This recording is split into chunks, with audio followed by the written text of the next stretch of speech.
നമസ്കാരം.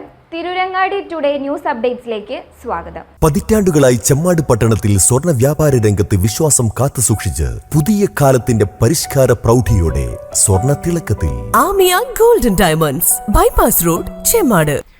വായനവാരത്തോടനുബന്ധിച്ച് നന്നമ്പ്ര GLP സ്കൂളിൽ രക്ഷിതാക്കൾക്കുള്ള പ്രാദേശിക ലൈബ്രറി പുസ്തകപ്പുലരിയുടെ ഉദ്ഘാടനം നന്നമ്പ്ര ഗ്രാമപഞ്ചായത്ത് പ്രസിഡന്റ് തസ്ലിന ഷാജി പാലക്കാട്ട് നിർവഹിച്ചു.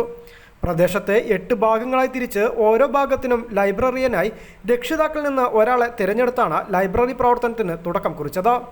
ഞാൻ ആദ്യം വിചാരിച്ചു വായനാ ദിനവുമായി ബന്ധപ്പെട്ടിട്ട് കുട്ടികളൊരു പരിപാടിയാവും വിളിച്ചപ്പോൾ ഇവിടെ വന്നപ്പോഴാണ് ഇങ്ങനെ രക്ഷിതാക്കൾക്കുള്ളൊരു വായന ഒരു എന്താ പറയുക അങ്ങനെ ഒരു പദ്ധതിയാണ് എന്നുള്ളത് മനസ്സിലാക്കുന്നത്. എല്ലാവർക്കും അറിയാം വായനൻ്റെ പ്രാധാന്യം എന്താണെന്നുള്ളത്. കാലം കുറേ ഇങ്ങോട്ട് നീങ്ങിയപ്പോൾ വായന കുറഞ്ഞ് പോയിട്ടുണ്ടെങ്കിലും പുസ്തകം രൂപത്തിൽ വായന കുറഞ്ഞിട്ടുണ്ടെങ്കിലേ ഉണ്ടാവുള്ളൂ.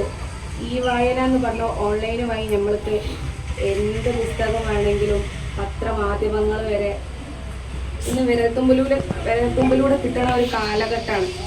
അങ്ങനെയും വായനകൾ നടക്കുന്നുണ്ട്. പക്ഷെ അതിൽ നിന്നൊരു വ്യത്യസ്തമായിട്ട് രക്ഷിതാക്കളിൽ വായനാശീലം വളർത്താനുള്ള പദ്ധതിയായാണ് ഇത് നടപ്പിലാക്കുന്നത്. മികച്ച വായനക്കാർക്ക് പ്രോത്സാഹന സമ്മാനങ്ങൾ നൽകുന്നതായിരിക്കും. 8 പ്രദേശങ്ങൾക്കുള്ള പുസ്തകപ്പെട്ടികൾ ചടങ്ങിൽ വെച്ച് അതാത് ലൈബ്രറിയന്മാർക്ക് കൈമാറി. ചടങ്ങിൽ PTA പ്രസിഡന്റ് വിജയൻ M അധ്യക്ഷത വഹിച്ചു.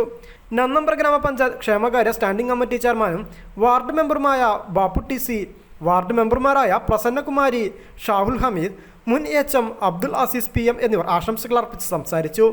SRG കൺവീനർ ജുബൈരിയാസി പദ്ധതി വിശദീകരിച്ചു. Head mistress K Mariyamu teacher സ്വാഗതവും ഗീത C K നന്ദിയും പറഞ്ഞു. News bureau, Tirurangadi.